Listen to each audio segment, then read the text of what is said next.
নমস্কার। যেভাবে গরম বেড়ে চলেছে তাতে করে গরমের ছুটি আরও বাড়ানো যায় কিনা সেই বিষয়ে ভাবার বা বিবেচ্য বিষয় সরকারের এবং শিক্ষা দপ্তরের। তো যতক্ষণ না পর্যন্ত কোনো অর্ডার আসছে ততক্ষণ পর্যন্ত সঠিকভাবে কিন্তু কিছু বলা যায় না। তো আজকে আমি যে বিষয় নিয়ে আলোচনা করব সেটি হলো, গতকালকে একটি পোস্ট সোশ্যাল মিডিয়ায় ঘোরাঘুরি করছে, যেখানে বলা হয়েছে 10 তারিখ অর্থাৎ আজকে থেকে যে বিদ্যালয় খোলার কথা ছিল শিক্ষার্থীদের জন্য সেটি খুলছে না, এটি আরও 5 দিন পিছিয়ে যাচ্ছে। এবং আরও একটি বিষয়, সেটি হলো রাজনৈতিক মহল এই গরমের ছুটি বিষয়ে কি ভাবনা চিন্তা করছে। তো আপনারা দেখতে পাচ্ছেন সেই পোস্টটি। তো এটি কিন্তু ফেক না অরিজিনাল এই বিষয় নিয়ে আমি কিন্তু বলবো। এটি কিন্তু ফেক নয়, এটি কিন্তু অরিজিনাল। তাহলে কি গরমের ছুটি 10 তারিখের পর আরও 5 দিন বেড়ে গেল? না, এই পোস্টটি পুরনো একটি পোস্ট, অর্থাৎ 1 বছর আগেকার একটি পোস্ট সোশ্যাল মিডিয়ায় ঘোরাঘুরি করছে। তবে কে এই পোস্টটি ছড়ালো সেই বিষয়ে আমি যাব না। তো এই পোস্টটি কিন্তু সম্পূর্ণরূপে ফেক নয়, কিন্তু পুরনো একটি পোস্ট।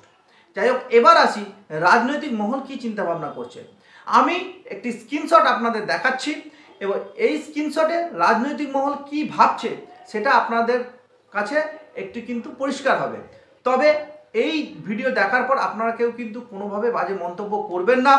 এবং আমি যে পোস্টটি দেখাবো সেটি আপনারা যদি ওনার ফেসবুক পেজে যান তাহলে কিন্তু এখনও ওই পোস্টটি দেখতে পারবেন।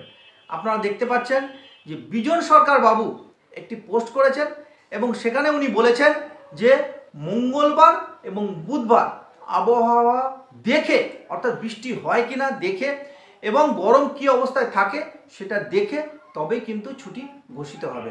তবে এটি কিন্তু আমার পোস্ট নয়, বিজন সরকার বাবু উনি কিন্তু এই পোস্টটি করেছেন এবং আপনি ওনার ফেসবুক পেজে গেলে বা আপনারা ওনার ফেসবুক পেজে গেলে কিন্তু অবশ্যই দেখতে পারবেন, এখনও কিন্তু ওই পোস্টটি ওখানে আছে।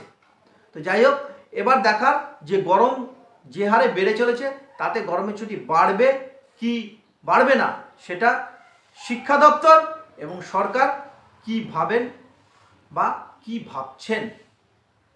সকলে ভালো থাকবেন, সুস্থ থাকবেন, সঙ্গে থাকবেন।